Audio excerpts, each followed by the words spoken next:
interrupt regular programming to bring you a message from Her Majesty's government. Please stand by and await further information. This is not a drill. They have arrived.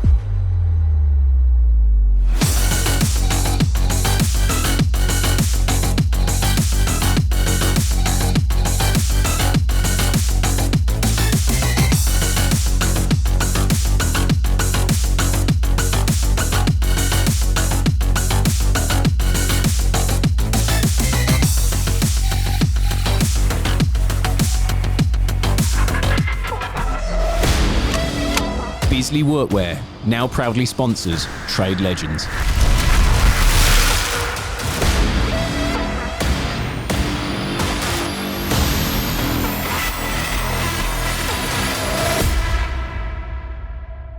Is everybody's phones off? Yep. Silent? Yeah. Yeah, that's Jack's phobia and Pete's is. Yeah, so every time we start a podcast, we mention don't tap the table. Well, I've seen the one with Andy Cam, the poor bloke. He's probably still got. Everyone, including that idiot, taps the table. So Because I'm passionate. if you tap the table, fair enough, but try not to because Jack has to edit. Obviously, it's quite loud through the mic. So if you He pretends it's for Jack. I was going to say, yeah, Jack's just like, don't actually mind, mate. You tap away, boys. Yeah. Should we start then? Yeah, You're let's going go to for it. start this week? Season 2, Episode 2. Correct. We've got Troy from Rhino and Simon Bowler. Bowler. Not Ebola or Bowler or whatever I called you. Why do people struggle with my surname? No, because it's like, well, actually, yeah, it is Bowler. Yeah. pretty Actually, I had to think about. I was like Bowler, Bowler, Bowler. No, but some people when you say surnames, they go, oh, no, it's not. It's Bouquet, not Bucket. Don't know why I just said that, but that's probably the most famous one, isn't it? That's a deep Yeah. cut, yeah. Yeah. Aye. I used to Well, love that programme. I Yeah, loved very it. good, yeah. Reminds me of my gran. She was very similar looking. To Mrs. Bouquet. Yeah. Was she? Yeah, very You, similar. Peter. Ironically, I'm quite similar looking to the. Who was that one that stayed in bed all the time? Wearing a Onslow. white Onslow, yeah, that's it, yeah. This has started off really weird, hasn't it? Anyway, we'll start Season 2, Episode 2, and we are here again on the Trade Legends podcast. So, for everybody listening at home, we've got Simon Bowler.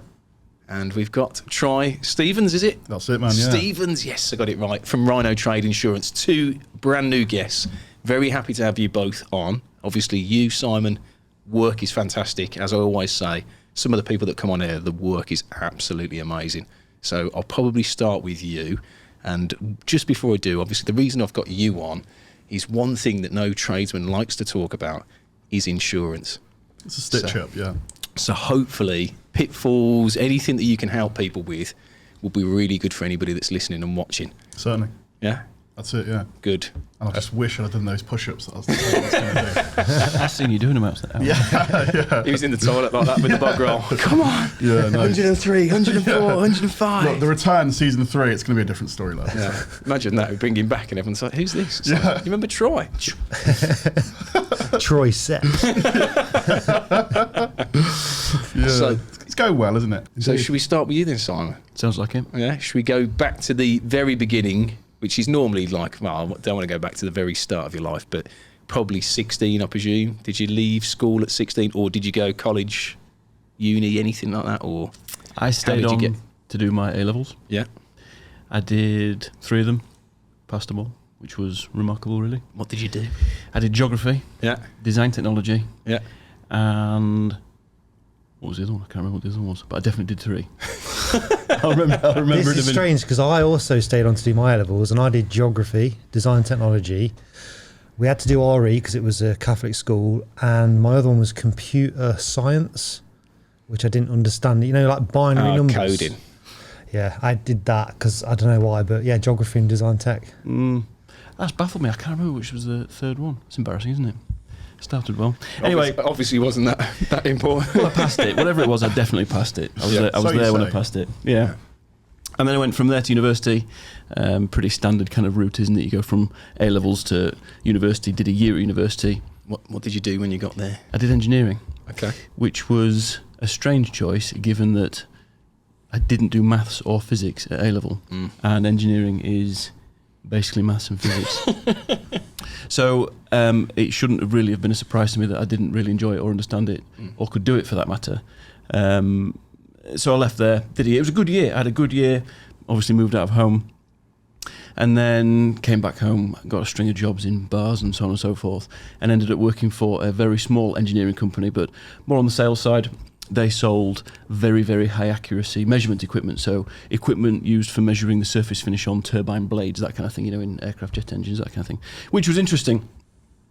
Ended up getting made redundant from there. We did quite a lot of business with America, and when 9/11 happened, that kind of killed that off, so ended up being made redundant, and then thought, shit, I need a job. I need a job like now. So I set my stall out to go and get a job in the motor trade, which I did. I visited 19 dealerships, asked to speak to the sales manager in every single one of those dealerships, and handed in my CV personally and said, this is something I'd really like to do. So if there's any jobs either now or in the future, perhaps you'd look after me and give me a call. And 2 or 3 of them did, and I ended up taking a job at a big national car retail company. They don't exist anymore now. But that kind of paved the way for me to learn that industry, which is completely different to obviously the construction industry, but was pivotal, absolutely crucial to me being able to operate in the way that I do now. It taught me how to deal with people. It taught me how to talk about money. It taught me how to ask for money off people. It taught me self-motivation, self-management. It taught me all kinds of different things that without going and doing that job in that environment, which is a bit of a cliche environment, isn't it, car salesman? But it was brilliant, and I have no regrets, and I would do it all over again. It's long hours, it's a single man's game, it's a lot of pressure, but... Six days a week as well, isn't it, car sales? Some places I go into, they're working Saturdays, sometimes they're working Sundays as well. I did 7. Was it? Often. And it's pretty cutthroat as well. Oh, it is cutthroat, and there is a lot of pressure, and there's a lot of strange management tactics, but yeah, I started off as a junior guy, fresh face, didn't really know what I was doing, but they put me on a week's residential training course. So people's misconception of car sales that it's just the ability to spout crap and fluff things up. It isn't. It's a science, and they teach you how to do it, and they teach you everything that you need to know, the sales process, and that's something that I still use now with what I do now in construction. So I went from being the junior guy all the way to being the top sales guy in that particular dealership, and was doing really, really well for a particular couple of managers that I'd worked for 2 or 3 years. But almost overnight, I got on the first rung of the management ladder, so business manager, so I was the guy that was kind of putting the numbers together surrounding the offers that the customers were considering. And then overnight, the 2 managers that I had done very well for, they understood me, I understood them, we all just kind of bounced off each other, it worked very well, and they left. And the 2 that replaced them brought another sales guy with them, and it was just obvious that from that moment on I was getting managed out. My face didn't fit. It just didn't. And I'd seen it happen to other people, thought, I'm impervious to this, I'm never going to get managed out. But anyway, it was happening to me, and I accepted it, and I handed my notice in and went and took another job at another dealership up in Darlington. So I was commuting like 100 miles a day, which isn't much fun. And when your mojo's left a sales position, it's impossible to do it. You just, if you're not living it and breathing it and loving it and enjoying it, you can't do it. You just can't perform. And that affects everything personally, financially, and everything in between. So I thought, well, I took a vow many years ago to never do anything on a day-to-day basis that I didn't like doing, and I found myself in a situation where I didn't like what I was doing on a day-to-day basis, so I had to change. And I had renovated my own house, had a second house that I'd renovated and sold, which kind of that allowed me to dip my toe in the construction industry, as you can imagine. Did as much of it as I could myself. I thought, well, maybe construction, being self-employed, maybe there's an opportunity there for me, but I need some experience. So I contacted a local joiner who I knew, very well respected, very skilled, time-served joiner, and I said, can I come and work for you for a week for free? And explained that I was considering making this move. And he said, yeah, sure. Yeah, come on board. So I did, and immediately just loved it. Not putting a shirt and a tie on every day and going to work in construction workwear. All of a sudden, it's like, this is not having to drive 100 miles. Not having to drive 100 yeah. miles, not having to take flack off sales managers. getting to use big fancy bits of kit, cool tools, dealing with new people, just a complete change was really appealing. So after that week, I handed my notice in, left, and I started working alongside him for the next 2 or 3 years. And whilst I was doing that, I was just a sponge, just a sponge of information that was giving me, and knowledge and skill, and I couldn't get enough. And again, I was in this position where I was living it and breathing it and loving it and enjoying it. And I had a contact at one of the suppliers, who's still one of my suppliers now. They started putting a bit of work my way, simple stuff, bit of fencing, bit of decking. So I was going off on this joiner's job, and then I was saying, well, I've got this job to do, let's go and do that. And then after a while, we'd gone from working just on his jobs, which was great, and they were really diverse. You know, it was kitchen fitting, then we'd be fitting out a bit of a factory and, you know, studding it all out and hanging doors and doing skirting, and then we were on a roofing job. So it was, you know, I was getting a real round experience and a lot of knowledge going in that I was soaking up. But after a while, I was kind of finding more of my jobs, and it went from me working for him to us working together to eventually he was working for me. Which is a challenging dynamic to kind of understand for both parties, really, because you've gone from learning to leading. And I could see why we didn't struggle, but I could see why the relationship got a little bit stressed. And then in 2008, was it 2008 when there was a recession? Yeah. One of the supplier that was putting a bit of work my way, he rang me up and he said, how's work? I said, well, it's all right, you know, I'm not really setting the world on fire. There's a bit going on, but nothing much. He said, well, do you want a job? So I said, yeah, sure, why not? So I left my joiner pal, thanked him for his time, thanked him for basically training me over the course of several years, and went to work for this particular timber merchant. And that was fine, but once you've rowed your own boat, once you've been self-employed, to then go and try and paddle someone else's boat for them is very difficult. So after a couple of years, we decided that actually I was better off working for myself. So how old are you around about this time then, when you decide that you're going to go back and do your own thing? 28, 29. 28, 29. Yeah. So a little bit later than perhaps, you know, regular apprentices would come out. But having worked at that timber yard, what I'd been exposed to was other trades guys. This particular timber yard, they supply stuff for external projects, fencing, decking, sleepers, that kind of thing. So I had been able to see the really top landscaping guys in the area and see what they did and how they did it and what good looked like and what was possible and what the materials that I was delivering out got used for. So again, I had this kind of extra dimension to what I could see was available for me to do. And I made sure that they were in the full knowledge that I had done this kind of thing before, and then I handed my notice in, and lo and behold, these guys that I've been making deliveries to knew that I kind of had the skill set to go and help them. So they were able to put work my way, working on some really fabulous gardens, and they started designing things into their projects that they wouldn't have designed in before because, well, we'll get Bowler to come and do it, he'll sort it out, because they knew that I would do a really nice job, put my heart and soul into it, and just go the extra mile. And for whatever reason, these 2 or 3 landscape firms, who I'm still in contact with now and still do a bit for now, they absolutely loved it. So that was kind of one route of work coming in, and the timber yard was still giving me work.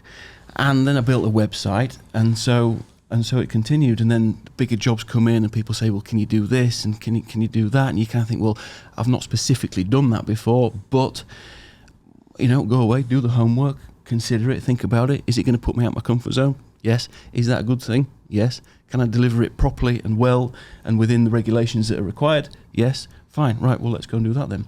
So little jobs lead to bigger jobs, lead to the really big jobs, until eventually you're kind of making oak frame stuff and you've got it coming out your ears and you live it and breathe it and love it and can't get enough of it. So flipping heck, that was a rundown, wasn't it? A lot of things resonate with me because one of my favourite things when I was an apprentice still was working with other trades. And I think now I quite enjoy doing electrics, which we don't do much from plumbing and gas, but wiring a boiler, stuff like that, I quite enjoy it. And I think that's because when I was ever working with an electrician, I'd be watching, asking questions. And when I bought my first house, I did all the work apart from the plastering, because I think that's an art, because of what I'd learned off site. And even though now I only do plumbing plumbing and gas work, I think, do other things because I've worked with other trades and learnt off them. It's one of the best ways to learn, I think. And it's surprising how willing other trades guys are to give you their knowledge and help you understand. Use the phrase again. What good looks like this we do this like this because of this, and that means that. And most people I've come across are extremely willing, and I've been fortunate that I've been exposed to really top guys that are working at the top of the industry at some fabulous houses. And some apprentices that we speak to or have contact with, I think a lot of them are worried to ask the question. But obviously, if people want to dispense the knowledge, they will dispense it. There are people out there, but I always find when I talk to apprentices, they're like, "Oh, I'm worried to ask that question." But obviously, you've got to just ask, haven't you? And if they don't want to dispense the information, somebody else will. You kind of need to find someone that will help you and will give you the knowledge. I think what you'll find is if someone's passionate about what they do, whether it's a trade or a hobby, they'll just talk to you about it. You know, you don't even have to ask them; they'll just want to talk to you about it. But yeah, the thing with apprentices, they don't want to look like they don't know something, so they're a bit shy. But once they get over that and they're okay to ask questions, I think I'd be happy to chat all day about the job. Some people I think are. I think there's still that. Obviously, when we spoke to Bundy about like his apprenticeship, and he just got fed a load of shit, didn't he? Yeah, it's the attitude of the person you're working with. If they're employed and you're their apprentice, they just want to finish the job, get home, and they might not care about you or your career or your future. So if you do get someone like the Johnny you work with who's happy to share the knowledge, then it's great, isn't it? So I mean, for me, obviously, listening to your story is a bit different to most people. They've left school, and they might go to college, and then they go straight into a trade. They tend to know that's what they want to do. But obviously, your way round's a bit. But like you said about different. The thing about asking for money and talking about money, we don't get taught that on an apprenticeship, and it's probably the most awkward thing. I get questions a lot. I've done this job. How much should I charge? Because if you go to a job and it's something small, like I went out once and it was a toilet not flushing, and someone had turned the water off, and straight I'm thinking, someone done that on purpose to trick me. How much do I charge for this? Or just give me my money to come for my petrol. But yeah, people do struggle, and they think, even though they've done a job, they almost feel guilty for asking for money for it. Yeah. And you've got to separate that thing, because you've got to think, right, I've just driven 20 minutes, spent an hour in their house, and I've got to drive 20 minutes back to where I came from. It's an hour and 40 of my time. Would they do that for me for free?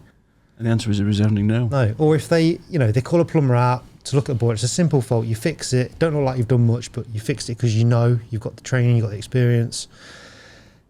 An hour of your time, and they think, he's not really done much. But would you get an hour of a solicitor's time if you asked them a stupid question? You're lucky if you get 15 minutes. I think tradesmen we just feel like you feel a little bit like, can I ask for the money? In sales that he was doing, car sales, if you don't ask for the money, you don't make the sale. So but I think it's great, and I think they should teach apprentices about that side of the job. I suppose on the other side of things, though, from the customer's point of view, there is no strict rule of what people should charge. So, yeah, you just made that example there. You drove to someone's house and it was simply that the water was turned off. At the end of the day, the customer didn't know how to do it, called a plumber out, the plumber fixed it. It kind of doesn't really matter the level of complexity that the issue was. The issue got solved. Yeah. So 400 quid then round at your house, John. Yeah, what a mug.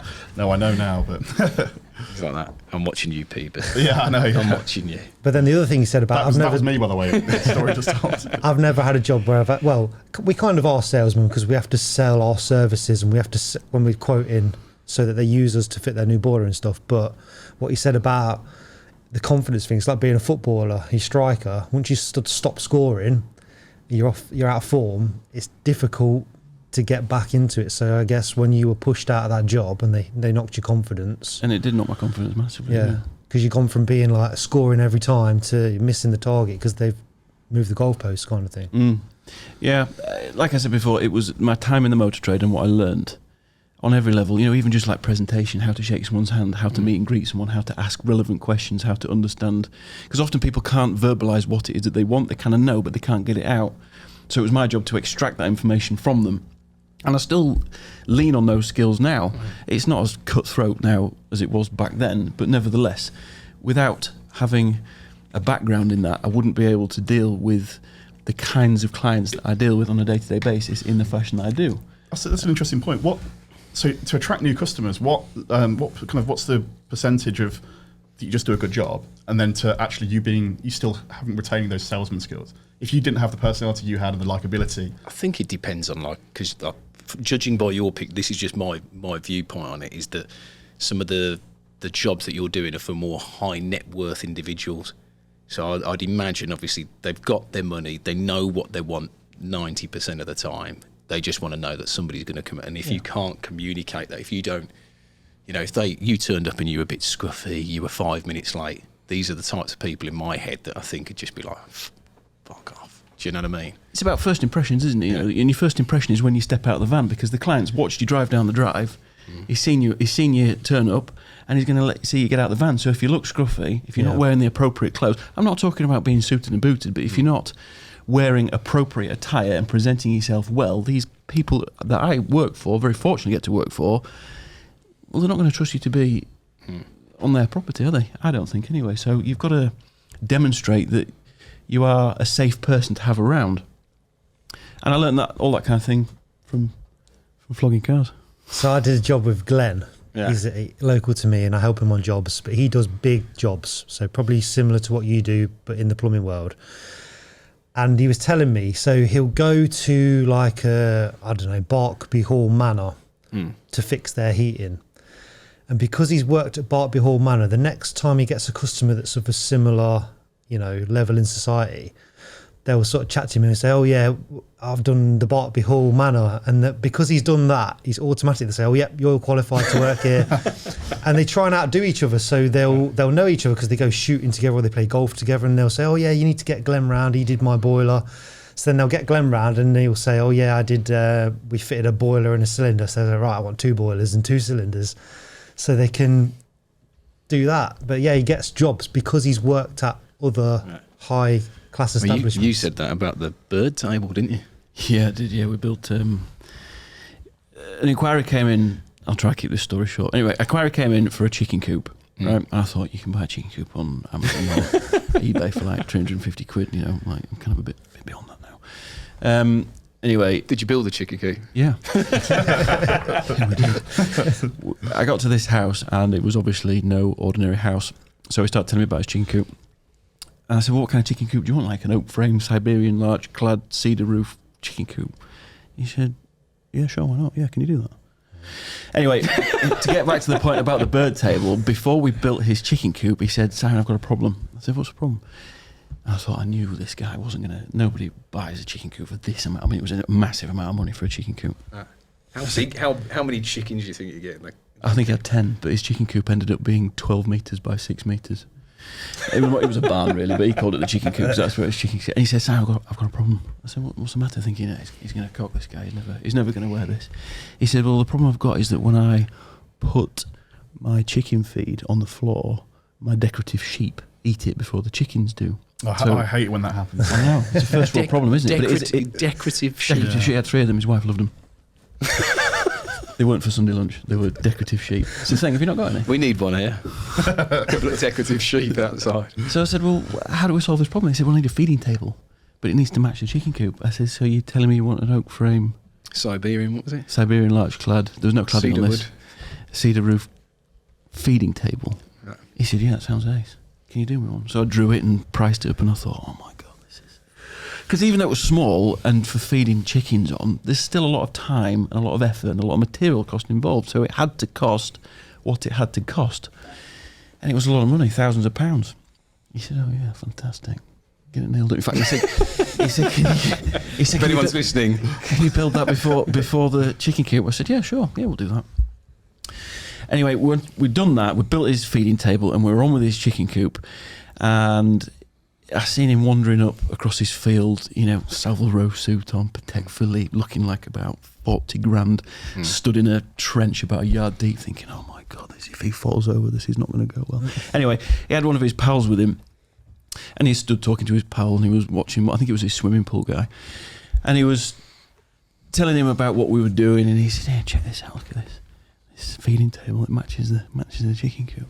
He said, oh yeah. He said, yeah, it cost me a fucking fortune, that thing.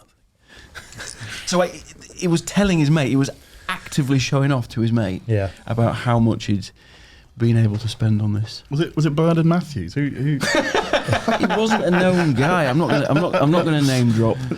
He was just an Bernard incredible. Does he need a boiler fitting? Yeah, I was going to say, yeah. I'm selling anything, honestly. 4 boilers. 3 boilers in his house. But I had another conversation with him about that. Move to York, mate. You'll I said, why have you got 3 boilers? He said, well, I've got one for that end of the house and one for this end of the house. And he said, and this is the truth, he said, but then I had my hot tub put in inside the house next to the kitchen, as you do. And the guys who fitted the hot tub told me it was going to take an hour for it to heat up. So I said, I don't wait an hour for a bath. That's not a thing. That doesn't happen. So best you nail another boiler in. So we had 3 boilers around it. That's like when you put a cheat in a video game called The Sims and you just start mucking around thinking, money and, reality. There's a song in there. There's a song in there. 3 boilers in the chicken coop. Yeah. There's literally a song in there. Yeah. That is mental. I'll leave that one to you. Can I ask you? I obviously don't want to say who he was. What kind of thing did you do for a job to have enough money to spend that on a chicken coop? He'd done a lot in stocks and shares. Right, okay. He was an investor in other businesses. His wife was a very, very successful business lady in her own right.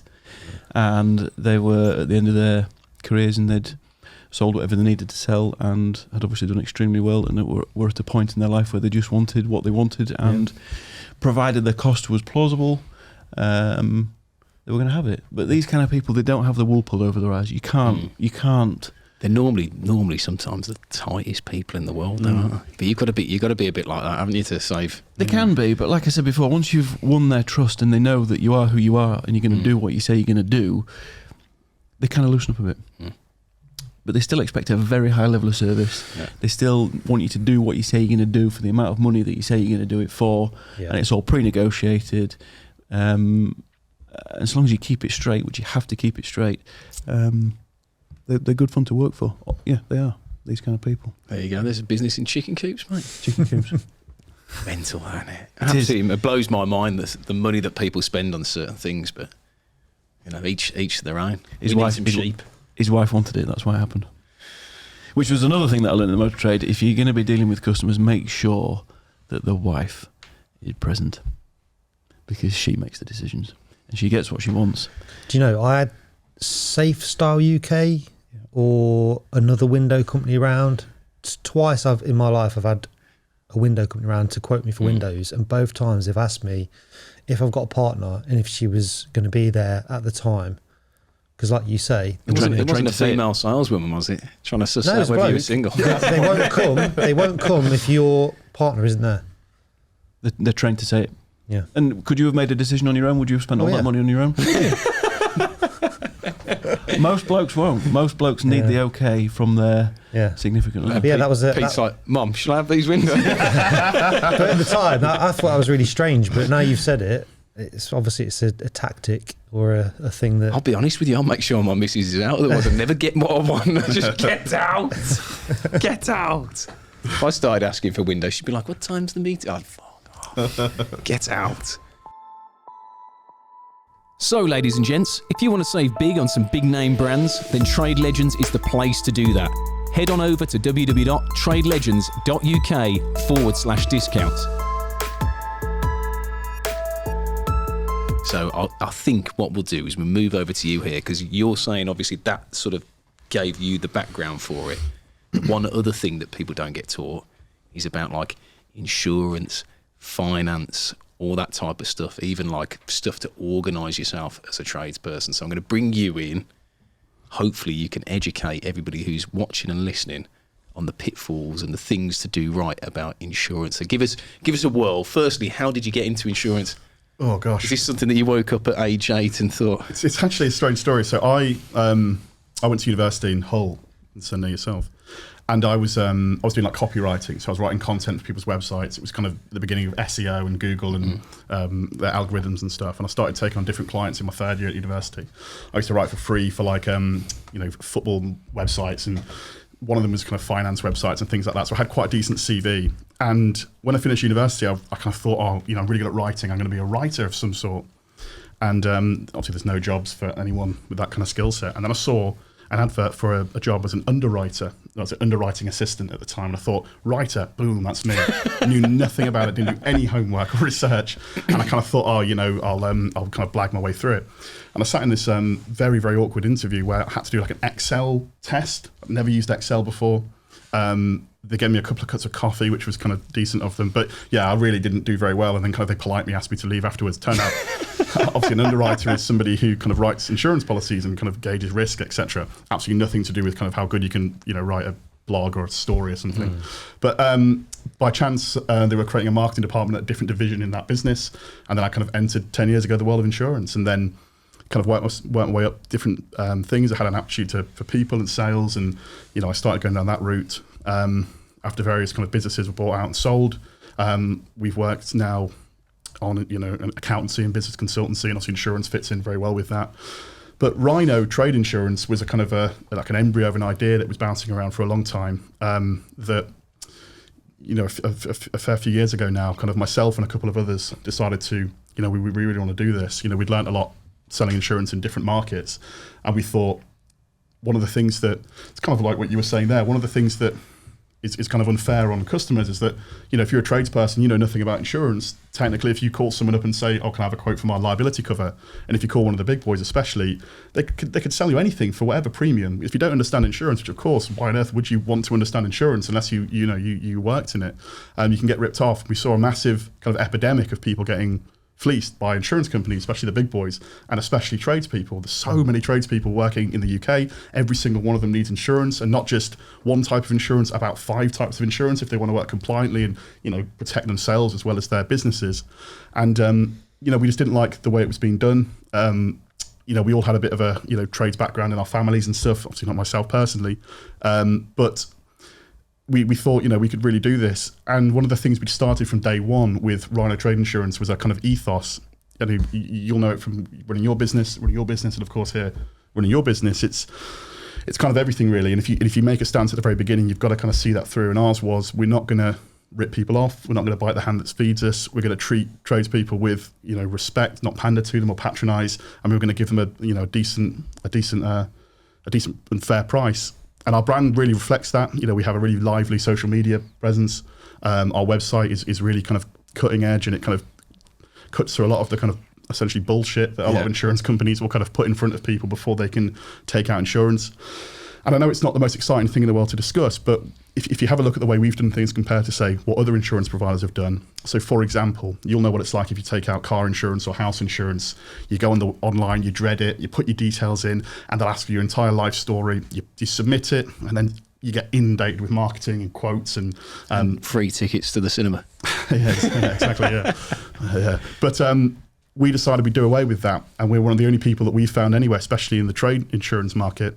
You can go on our website, put in your business, what business you are, and you can get a quote. You don't need to tell us your name. You don't need to submit your phone number or email address. And if you don't like the quote, you can go away. We're very, very confident in our prices and the way that we do things. So if you go on and say, I'm a plumber, I've got 2 people working for me, I need X amount of liability insurance, legal cover, personal accident cover, and tools insurance, you can go on and get a quote without having to submit anything. And I think that's something that, it served us really well. We're one of the fastest growing brokers in the UK now. And since the beginning of COVID, a couple of things, really interesting things happened. One, I put about 3 stone on, and the other one was that our kind of sales shot up. And I think it's because a lot of people suddenly decided that they would do a bit of life admin. They wouldn't let their insurances kind of tick over via auto renewals and a lot of things that people do. And they actually took a look and thought, oh gosh, there's other ways of doing this. So yeah, we've tried to build our business based on a lot of honesty and respect that is, to be honest, very much lacking in many different financial sectors, but insurance especially. You say insurance, and I'm sure you guys won't. I think the majority of tradies is you just want to be doing your job because that's what you're good at. When you then get home and you've got to sit there for maybe 2 to 3 hours on a night when you're absolutely knackered, the kids are in or whatever it is, or you've got stuff to do, like even invoicing and quotes, the last thing you want to be doing is insurance. Yeah. Like the last thing that you want to be doing. I think for tradespeople, if it's simple, but it does, what it needs to do, insure your van, insure your tools, insure your public liability, everything you need to work, and then that if something goes wrong, you're covered without having to jump through hoops or get caught out on something Or it where takes, they're not going to pay you or out. it when takes 2 months to actually get your money back to buy your tools or something like that. I mean, yeah, anything like that. You just want it to be simple and then not get, shafted. Exactly, yeah. And there's such a bad rep for insurance companies. The purchase process itself, as you said there, no one's got 3 hours to spend. But also, if ever you do get fall victim of, for example, tool theft being the main one, it's the most claimed on insurance policy by far that we sell and kind of on the market. I mean, have you seen a rise in that in recent years? Claims on tool theft? Well, it's been a huge rise in recent years. Yeah. What's very interesting is when we first went into lockdown, we were kind of forewarned, and we had a look at the market and we thought, oh, this is going to go ballistic. But tool theft dropped off during the kind of, especially the first lockdown. I think even the people nicking the tools were all locked up in their houses. Yeah. But year on year, more people enter the trades, and there's more valuable tools. Tools are getting better. Vans should be getting better from a security point of view, but tools theft is on the rise. It's the thing that we kind of speak to our customers most about. Yes, we do liability insurance and kind of the core insurances you need, but what's probably the most kind of interesting one from a customer's point of view is tools. And the kind of questions we always get are, are you actually going to pay out if my tools get nicked? What are the bits of advice then that you could give to people? Because obviously, like you've said, you've got that many different options for insurance. What are the things, if you wanted to insure your tools, what are the things that you would advise somebody to do or to check in their policy if they're not with you guys, or things to look out for? Or yeah, I mean, even if you are with us, read your small print. It sounds kind of awful. We do try and simplify our small print as much as we can. We try and kind of give it in language that anybody would understand. But there's so many, and I'm talking some of the big kind of household name insurance brands here, that if you actually look at the small print of your insurance, you'd have to be on the moon or something for the thing to pay out. Yeah, I remember I sent you one recently, and it's like you're covered driving to the job, but then you're not covered while you're in the job, or you're not covered if you take your tools off at night and they're in your house and they get stolen from your house. You're not covered on your tool insurance because they should have been in your van, but then they tell you not to leave your tools in the van. And there was all these different things where to actually be insured, they needed to be in your van, in a van vault that was locked, which is not practical while you're working. And it just seems like they word it so that whatever circumstance you ring them up and say, my van's been broken into, my tools are gone, they can say, yeah, you're not covered for that. And I said to you, like, read this, what does this sound all right? Because the actual price was great. And what they were saying in the large print sounded amazing, but in the small print, it don't sound anything like what you think you're paying for. Exactly. And to be honest, it was kind of, and that was a big one that you sent me there. And it was kind of staggering seeing the kind of little loopholes they like to tie in. At the end of the day, you've got to do as much due diligence as you can. As a kind of proud tradesman, your tools are everything. I've had people calling me in tears saying that their tools have been stolen, kind of who either have or haven't got insurance, and just say, I just can't go to work on Monday. I'm not going to, they see it as kind of a knock on their ego if they have to ask someone else to borrow their tools and things like that. We work with the police in the past. We still try and speak to them all the time to try and get kind of, I know you've kind of lobbied this yourself, a bit of a crusade. I get quite angry talking about it now because it's so frustrating. Unfortunately, it's almost one of the most common crimes that is just utterly overlooked. We did a survey to some of our clients quite recently, and it was over 50% of people knew someone who'd had their tools stolen. Well, there was some crazy fact that it's like every 23 minutes. Yeah, something ridiculous like that. So they literally say most tradespeople at some point in their lives have had their tools stolen. I mean, how horrific is that? Bearing in mind, tools are everything. You work in an office here. We've been broken into once here. But if every single any business, no matter what you're doing, if somebody's if the stat was that at some point you're going to get everything stolen, it'd be madness. No one would allow it. If in banking, everyone's laptops are bound to get stolen at some point, it'd be a nightmare. I just don't understand why tradespeople have been overlooked in this way. We try and do our best within our tools insurances. We spoke about developing something which kind of makes it even more watertight, which we are still doing, which means that people won't have to, come up with kind of the last decade's worth of invoices and receipts, when of course that's not feasible. Some people inherit tools as well as kind of purchase them new. But my advice to anybody would be read the terms of your insurance. Any insurance policy should insure your tools to some extent. So I'm not trying to say that insurance is all kind of bogus, because of course it's not. But if you're not happy with it, make sure you make sure you go elsewhere. There's kind of other insurance providers available. You're going to hate me because I really need a piss. like actually need a piss. I'm really sorry, That's guys. perfectly 'Cause fine.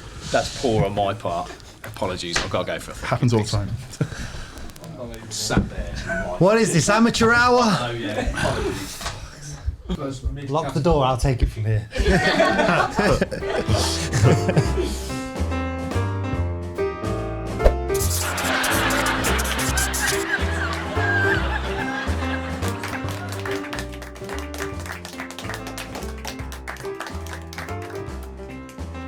Right, so a guy gets onto a plane and he's got a black eye, and he sits down next to another chap, turns to look at him, and he's got a black eye as well. So he says, "Hey mate, how did you get your black eye?" He said, "Oh, funny story. Did you see the blonde with the big tits at the check-in desk?" He says, "Yeah." "Well, I meant to say 2 tickets to Pittsburgh, and I accidentally said 2 tickets to Pittsburgh, and she slapped me."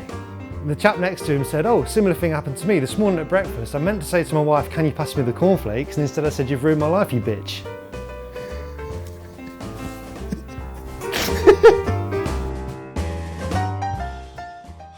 Should we swap places just for a laugh? Yeah.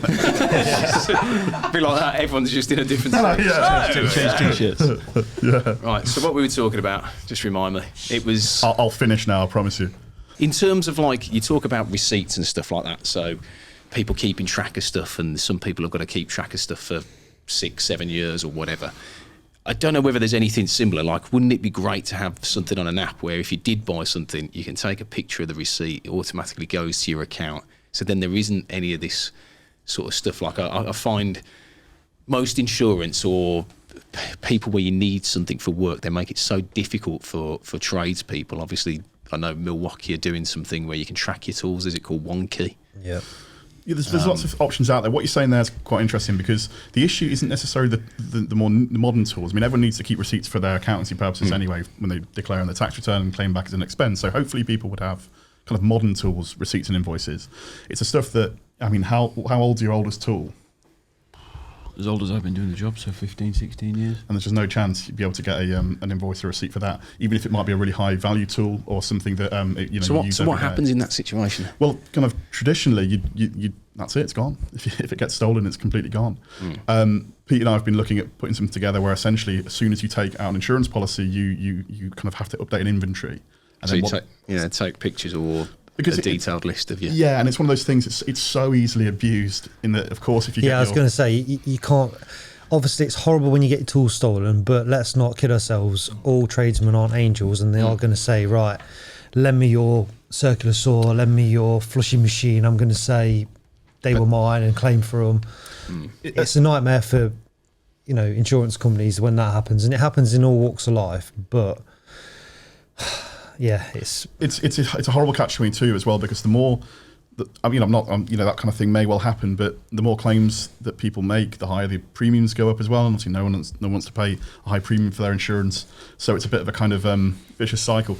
To be honest, when it comes to tool theft, there are steps you should be taking anyway. Reinforcing your van. Not that that necessarily should be your responsibility. Again, the van manufacturers have got a lot to do, I think, when it comes to keeping your tools safe. And then, of course, just your own kind of due diligence, kind of taking them out your van at night and things like that. I mean, do you take yours out at night? Yeah. Yeah. I do. obviously, yeah. Yeah. Well, you do anyway. What you've got to do, you've definitely got to mark them. You've got to get your name on there, either one of them invisible pens or the DNA kits you can get. Pens. If you don't put your name on it, even if the police find it, you won't get it back. It's got to have your name on it.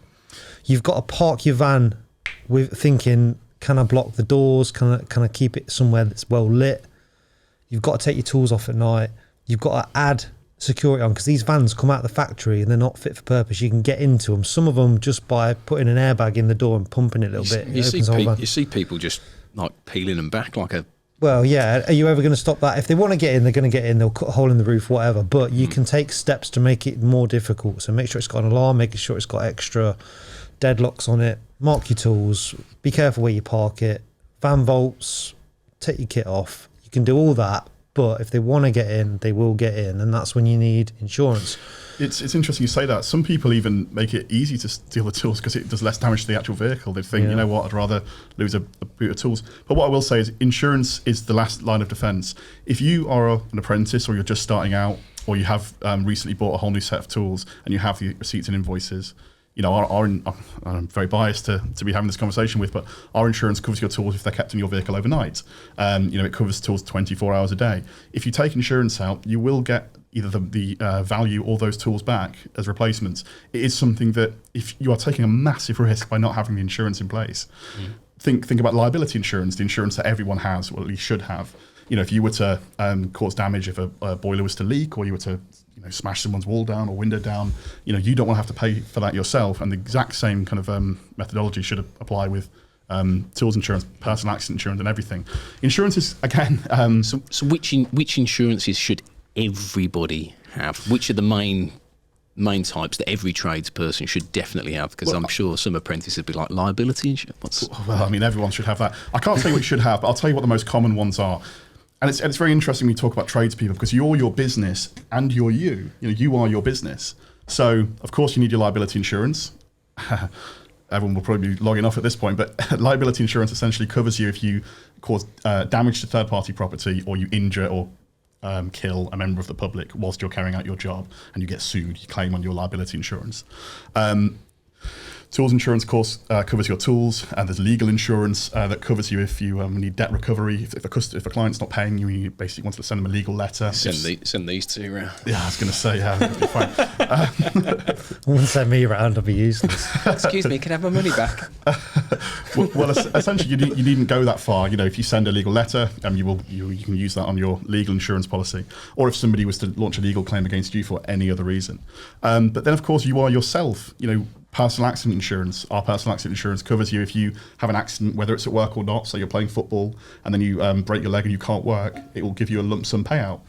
Income protection insurance, like a sickness cover. If you fall ill and you can't work for 3 months, you would lose that money. There's just no way you earn money. So it pays you a kind of monthly increment.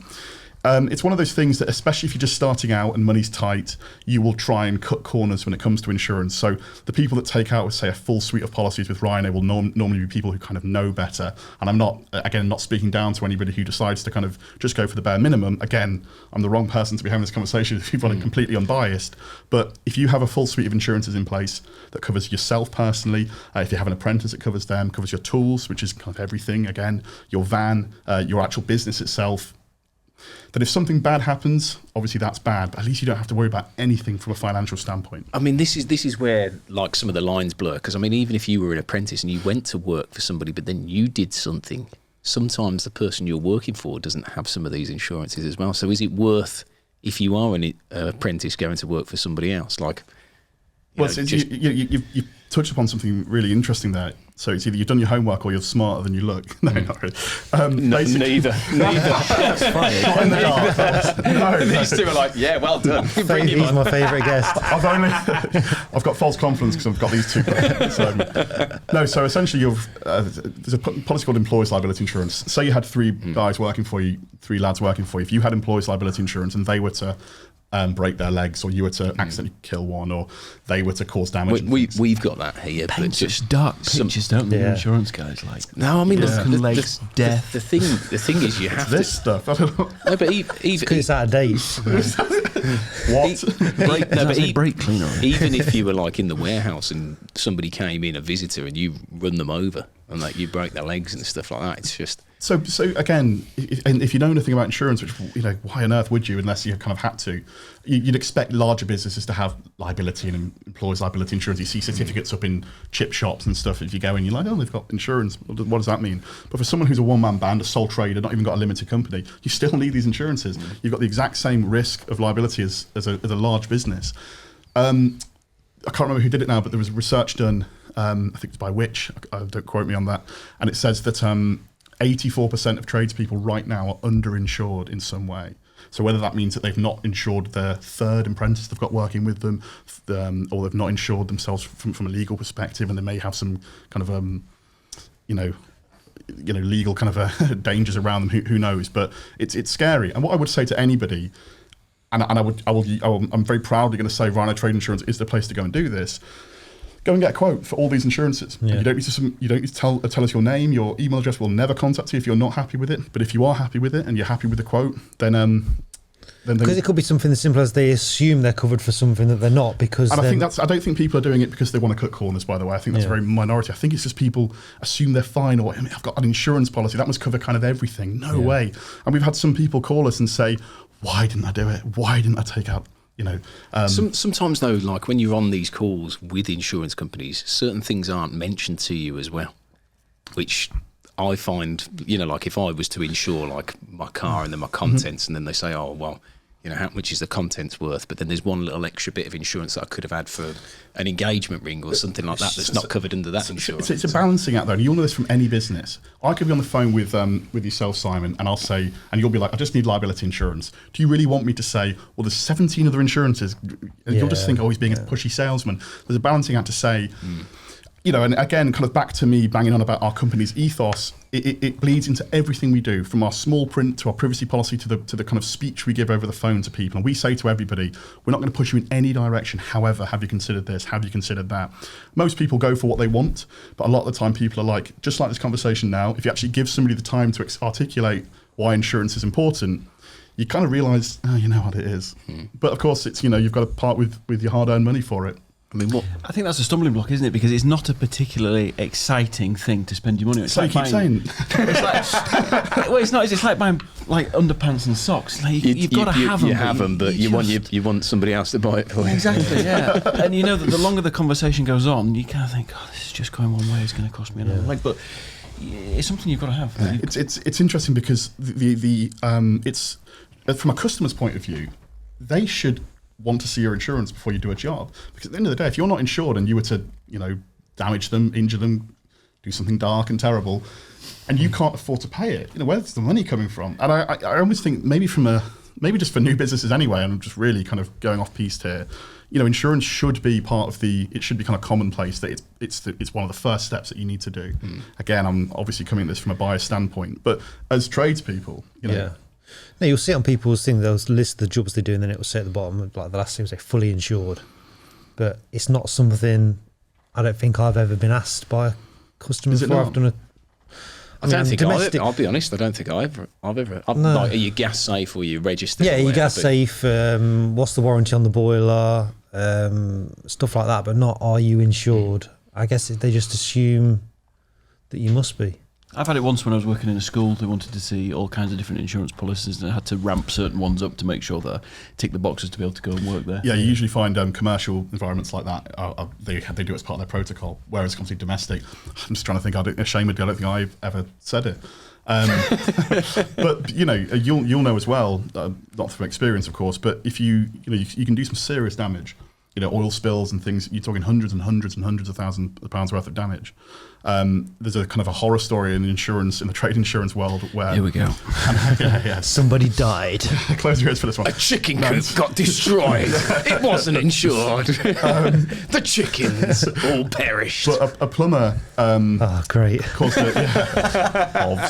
caused an issue at Centre Parks, and it was a leaky boiler or something. Kaboom. No, it was an oil spill all over it. Obviously, Centre Parks, lush grass. Yeah. They throw a few decorative sheep in there. I'm sure they'd love that. Expensive they are. And it caused millions and millions and millions of pounds worth of damage. And that one claim that the claimant had to make an insurance policy, thankfully they had it, by the way. Was he working on the BPR rig or something? Well, just these things, if left unchecked and kind of, it can just happen. Trust me. But that one claim has affected the insurance rate for plumbers' liability insurance for years afterwards. That one person's claim, kind of across the board. Who are you? Identify yourself. Pete, do you want to? I'm not oil. It's your time I know a guy who I do work for. He had an electrician who drilled oak beams throughout to drag his cables and drilled them all at the wrong height. And that had to go through his insurance. I've never, touch wood, done anything where I've had to claim against my insurance. I think I had a leak once and it dripped through onto a lamp, and the lady was complaining about the lamp, but something that small, you'd just cover it yourself. Yeah. But there's a potential, black water all over the cream insured, guys. carpets. Don't be a fool. Insure your tool. It's as simple as that. Yeah. I mean, or like, well, the most common thing is someone going in the roof and falling through the ceiling. You've damaged the ceiling.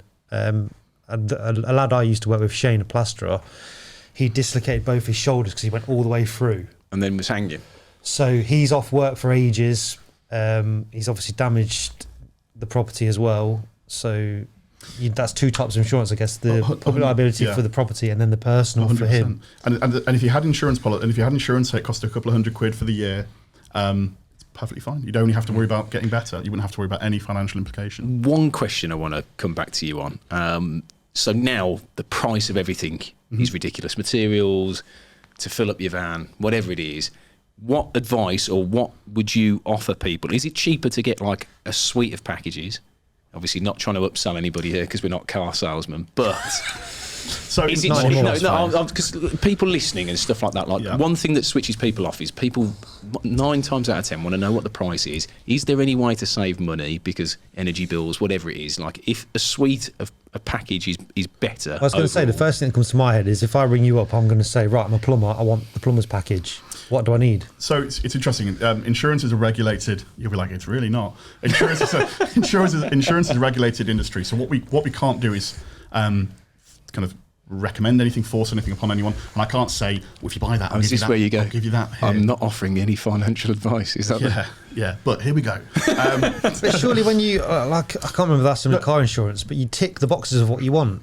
Yeah, no, of course. So what we do is, if you go on our website, it's literally like Just Eat or something, where you kind of build your own menu. We've got a kind of build your own insurance package, and it's the best way of doing it. Because what a lot of insurance people do is, a lot of insurance companies would do, is that they would say, "Oh, we'll give you a big package," and they'll fill it with stuff you'll never need. You know, what's that thing on Family Guy? Cloud insurance. It's like, I'll take it. It's like some people are so risk averse, they'll take anything. Whereas actually, why don't you take a look? You know, what's the weirdest one you've ever seen on a policy that somebody's took out? I mean, to be honest, cloud insurance isn't. I mean, you know, a lot of them are kind of standard, like terrorism insurance. And one nobody saw coming was COVID, was it? Yeah, well, exactly. That wasn't in insurance policy. Was that in anybody's insurance policy? Well, to be honest, our income protection insurance with sickness covered COVID because we covered pandemics and stuff. So kind of it, you know, thankfully we were kind of very proud to kind of help people through that in the best way we could. But you know, we've got an insurance policy that covers you if you get called for jury duty. You know, if you got called for jury duty and you had to go and do it, you wouldn't be working. You'd be losing out income. You can't get out of it, can you? Of course, no. Have you ever done jury duty? Anybody? Have you? Yeah. Have you? I had to do it when I was. Can you talk about what you were on the case for? I'm sure I can now. Yeah. So I was an apprentice still. He's talking. I was going to say, yeah. Make him talk. And I was so pleased to get 2 weeks off work because you go in, you get paid for being there, you get a lunch allowance. I had to sit. Yeah, but how much do you pay? You're not paid much, right? No, not much. But when you're 18, it's better than being at work. Paid in protein shakes. I was going to say it. So I went. Paid off, hasn't it? Good currency. And you go in the morning, you sit there, and you either get called for a case or you don't. So I sat there all day, had a Game Boy with me, and just sat there. And then at a certain time, they let you go home. And I did 3 cases, and one of them halfway through, the witness or someone said something that was implied that the guy was a drug dealer when it wasn't proven, so that got thrown out. The other one was road rage. I can't think what the third one was. It was interesting, but it was boring at the same time because you just had to sit in a waiting room all day. Like that, 1,000 years of the British judicial system comes down to a lad playing a Game Boy. He completed Tetris that day. Yeah, we're in safe hands, guys. But interestingly enough, if you were embroiled in a case now that lasted 3 months and you were in it, you couldn't work. Did they last that long? Oh yeah. You know, if you were in I'm no expert. Oh yeah. Triple homicide or something. I got some stories. No, but yeah, if you were involved in in an insurance liability case and it went to court. Listen, we mustn't. But yeah, you know, it's just those little things like that. To answer the question that you asked about 15 minutes ago, I apologise. The most common insurance policies we sell are public liability insurance. Every single business needs to have it. An insurance policy called professional indemnity insurance, which is more applicable to electricians and plumbers and stuff. It's sometimes mandatory to get certain qualifications and all that. Tools insurance and legal cover. It's going to sound like I'm going to name all the insurances as the most common ones. Are they the ones where you'd say, like, regardless of when you're starting out, what job you're doing, take them out? Well, you need liability insurance. So yes to that one. You need tools insurance. And if you don't, you're taking a massive risk. because it's very rare you'll get your tools back. And personally, you've got to cover yourself. You are your business. Again,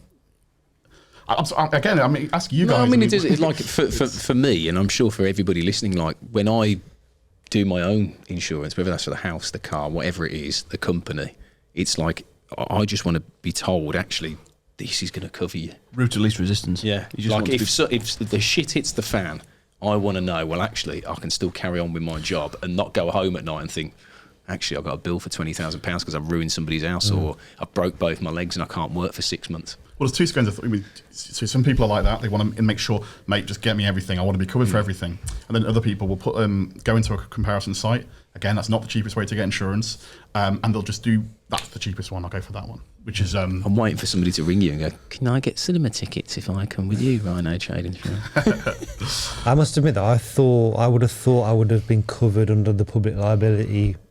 I wouldn't have thought about personal insurance, so I've learnt something at least. There you go. I'll have to check if I have got. That's why I asked about, because again, going back to cost of everything now, some people will be put off to protect themselves because they think, well, I need to fill up the van, or I need to buy materials because like price of materials has gone up, or I've underquoted on this job and cash is a bit tight and the insurance is up this month, or do I go with this? So I'm trying to educate people and warn them, or say this is what you need, or this is going to save. Paying annually or monthly, do you get a saving on trade insurance if it's like that? Well, again, we don't charge any a percentage of interest on monthly fees. It's one of the biggest. I don't want to kind of slag off insurance too much because it's my game, I guess. But one of the biggest things you could be throwing your money at is if you're buying an insurance policy with £200, that we would charge you a 12th of that every month, should you wish to take it out monthly. But if you go with anybody else, really, they'll charge you a gigantic amount of fees on the top of it. And it all goes down to those things. We charge no admin fees. If you called me up halfway through the year and said, I want to change my address, or I want to up the level of my cover, or downgrade the level of my cover, some companies charge anywhere between 30 and 50 quid just for the pleasure of speaking to us. Yeah. Because, even stuff like that, if somebody hasn't changed their address and they get their tools you're robbed, not covered. You're not covered. Yeah. To be honest, again, there's got to be a certain amount of kind of onerous that lies on the individual. I think people should probably understand their businesses a bit better, especially. But even something like that, though, like if you've just started out and you're an apprentice, you've just bought your first van, you've got all your tools in there, you're really busy, you're trying to keep your head above water with stuff. You're not going to think, I've just moved house. You've probably spent every penny that you've got as well on your tools and your van and so on and so forth. Oh, shit, I've got insurance. I certainly wouldn't think, I've moved house, I need to update. It's like your driving licence. I moved house and I was like, that's the thing that really, I've just had my tools nicked. I can't work. I've got a customer who's not paid me. Your lowest, and then you go to claim your insurance, and you oh fucking hell, I forgot to change my address when I moved house last month.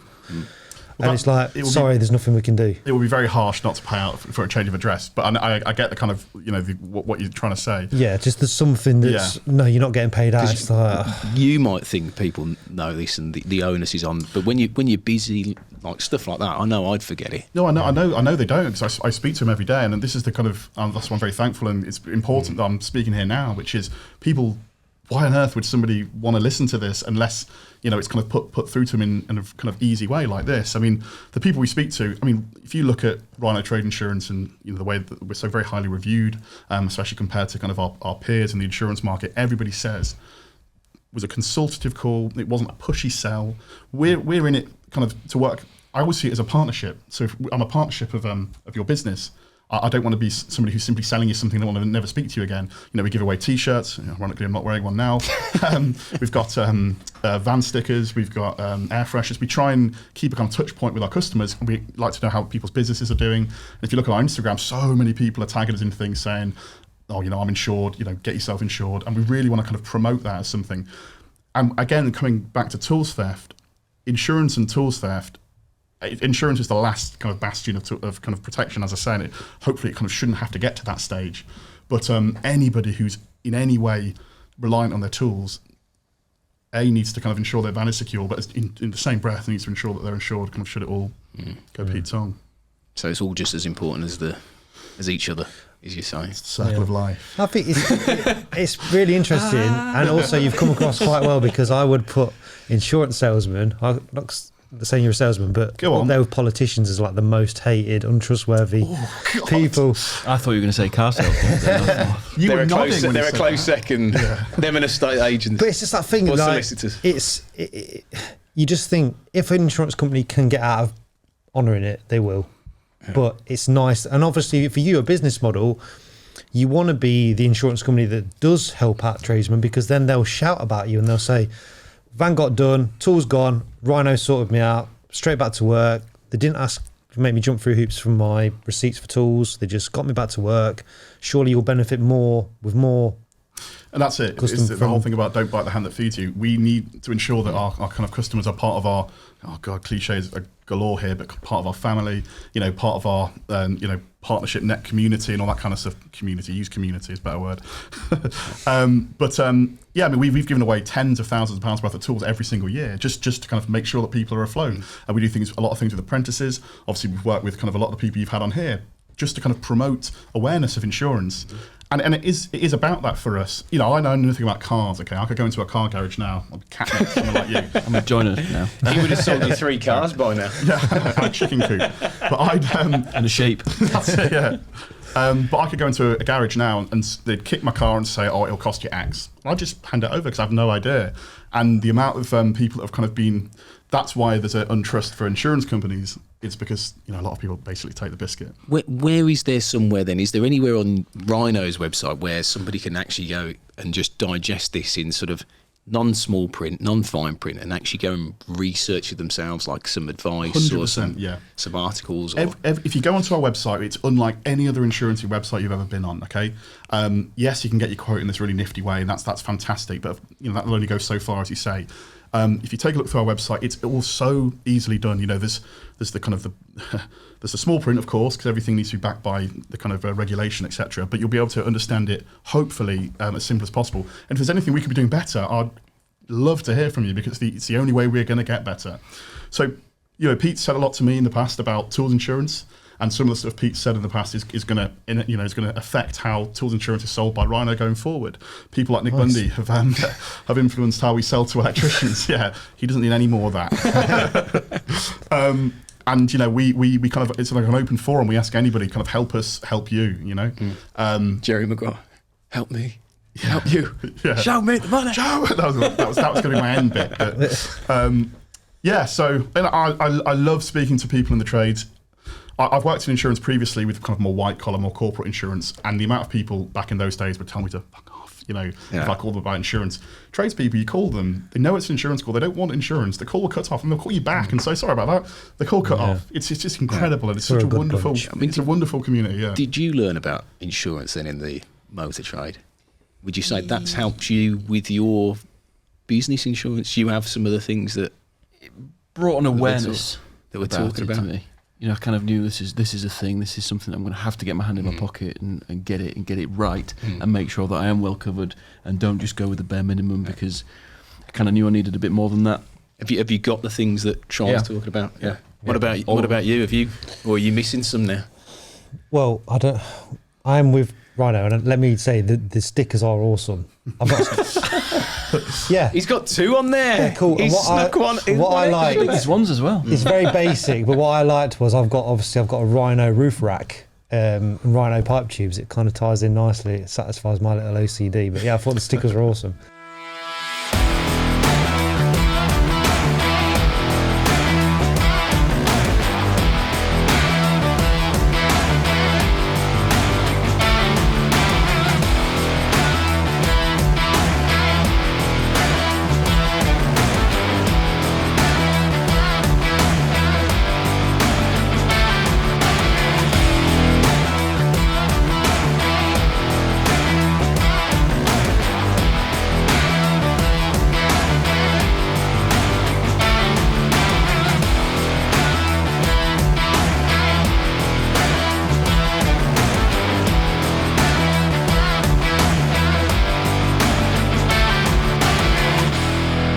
So Simon, talking about obviously your social media is important for you for getting the message out about what you're doing differently to other insurance companies. Your social media, do you use it to showcase, because you obviously do some amazing work, and from that, do you get work from it? No. It does generate inquiries. Yep. The inquiries are very national, sometimes even international. Yeah. But because there's only me and one other, just a very small operation, I can't. Would you go and do any international stuff? Yeah, if the money was right, yeah. If someone's going to fly me to Dubai. Or to Florida for a nice... yeah. It's, I've bounced ideas around and ended up at the end of a conversation of emails, but that's never come off. Maybe it will do one day. I wouldn't dismiss it. I mean, there's something like that then. Say if somebody trying to get you to the south of France, like, would you have to send all the materials that you use for something over there, or do you think, because obviously every country's going to have different types of things that they use for building as well, isn't it? The oak that we use is French, yeah. So hopefully there'll be a local Oh, supplier. there you go.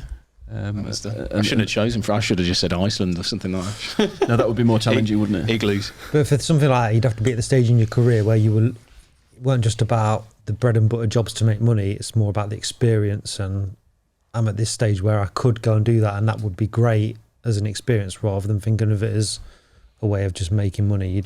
I would entertain it, of course. And when the national inquiries come in through Instagram, I never just dismiss them without at least saying, it's unlikely we're going to be able to help because we're massively busy in Yorkshire.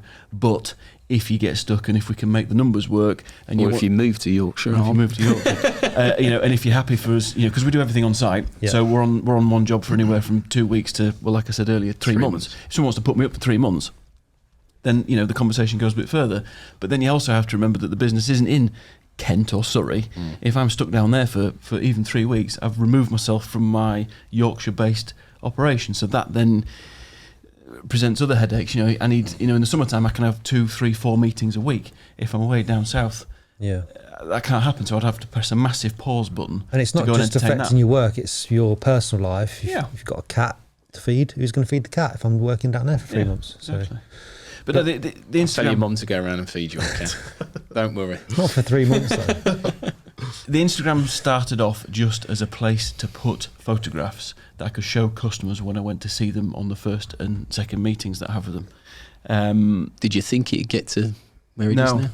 No, it's definitely turned into a bit of a beast and a bit of a monster that I never saw coming. I never set my stall out to achieve any kind of a following, really. It was literally just an online library where, at the end of the conversation, when we've agreed to have a meeting with the client, say, before you go, if you use Instagram, or if anyone in your house uses Instagram, go and have a look. You'll see what we do and how we do it and what we get up to and so on and so forth. The fact it's kind of developed into quite a bit more than that is great. A bonus. Yeah, it's a bonus, yeah. That's how a lot of guys start out. They just want to showcase their work and then they can refer the customer. And we were talking, I don't know, I was talking about this the other day, but when you see an account that's obviously bought followers, and when we're talking about what I do with Instagram and probably what you do with Instagram, you might say, they've bought followers. But first impression to a customer, he's got this many followers. It ticks a box in their head or something, and then they're just there to look at the pictures. Was it on the podcast we were talking about that? I can't remember. We've had the conversation about our YouTube, because we've only got a set amount of subscribers, but then the actual engagement is in the likes, the comments, the shares, all that sort of stuff. And people don't tend to look at that. They just look at, he's got 40,000 followers, and that's it. But I think people do use it as a marketing tool, it's like a brochure of what they do, and if they've got a good following as well, then it just puts a little bit of confidence in the customer when they're looking at it. Definitely. I was going to ask, do you think it will become like a necessity? You're obviously you're the minority right now.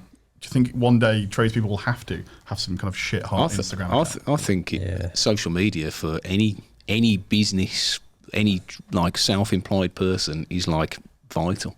I think if it's just for personal use, actually, I wouldn't use it. No, but actually for a business or tradesperson, it's for obviously larger businesses like ours, you'd expect to see at least I've got 1,000 followers. At least some people won't do it because they're established. They've been doing the same things for many, many years. But if actually you want to potentially grow your business to be bigger than what it is, I think you have to use it. Yeah, 100%.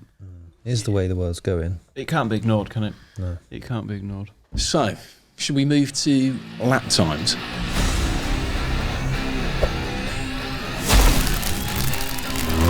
Start your engine!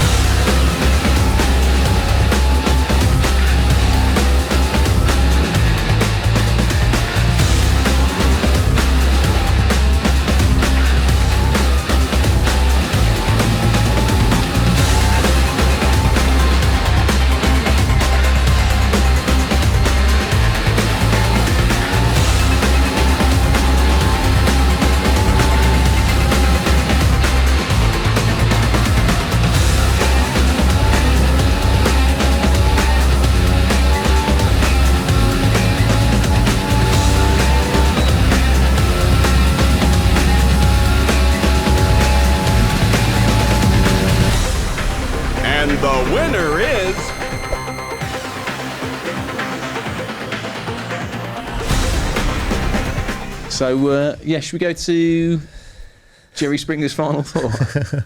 As we always do.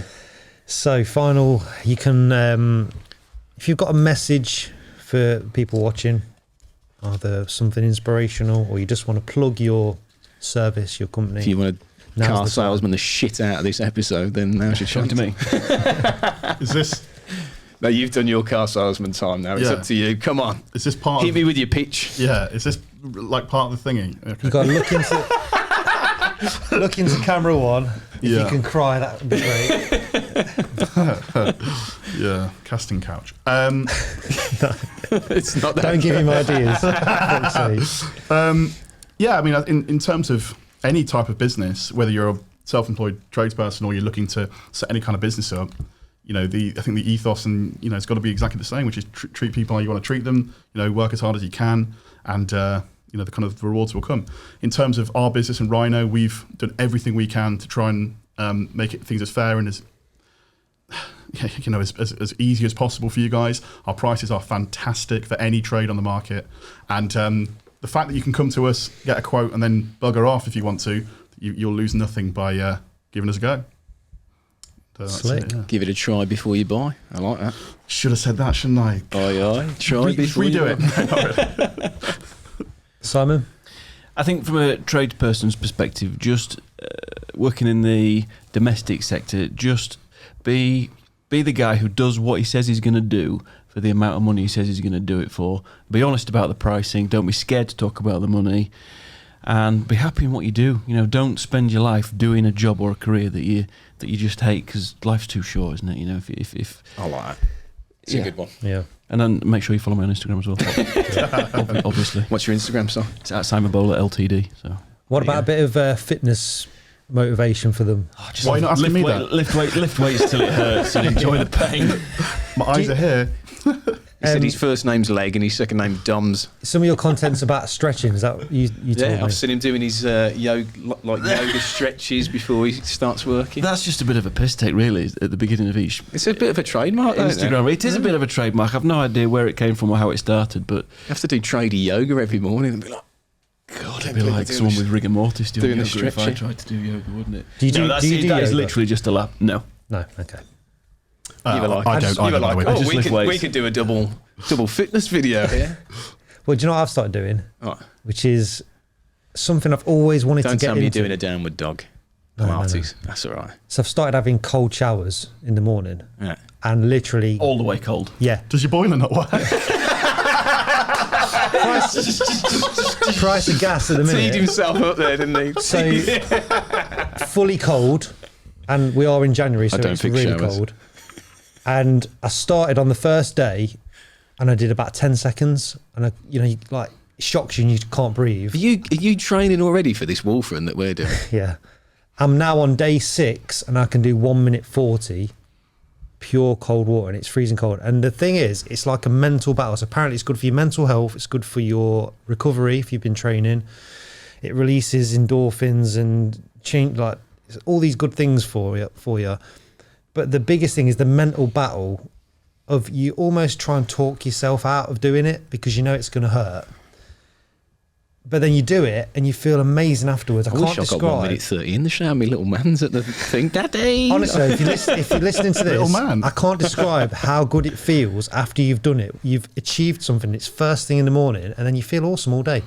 Just like He's going in to the gym training. in the morning. Look Yeah. at your Go face. and- You're like, I like water. It's horrible. It's hard to describe. It's so horrible getting in, but then once you've done it, you feel amazing. Endorphins are ace, aren't they? And I'll apparently, leave you two to have you like a warm shower, do you, Troy? I'm with you, mate. Hot bath, mate. That's me. apparently, Yes. if you do something every day for 63 days, your body, Creates a habit.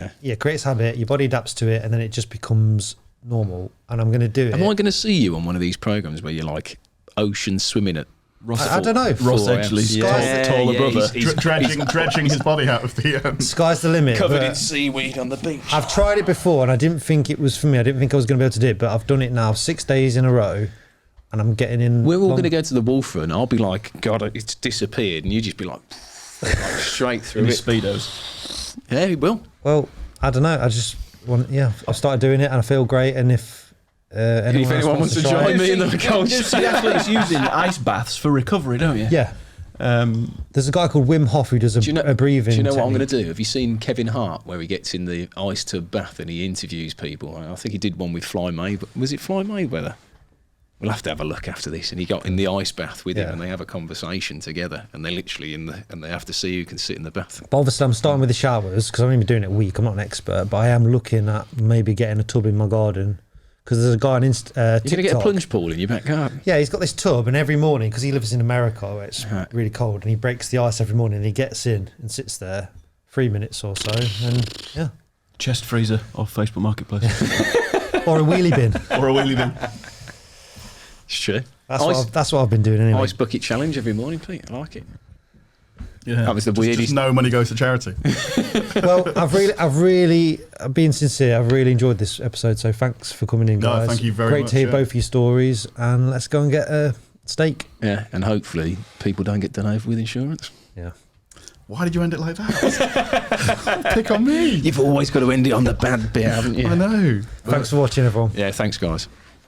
There we go. Done. That was awesome, lads. I need really enjoyed that. another piece again. I do. I don't know what I've been bloody drinking. Did you like that? Was it good? Did you like that? Gee was asleep, wasn't he? We were watching him.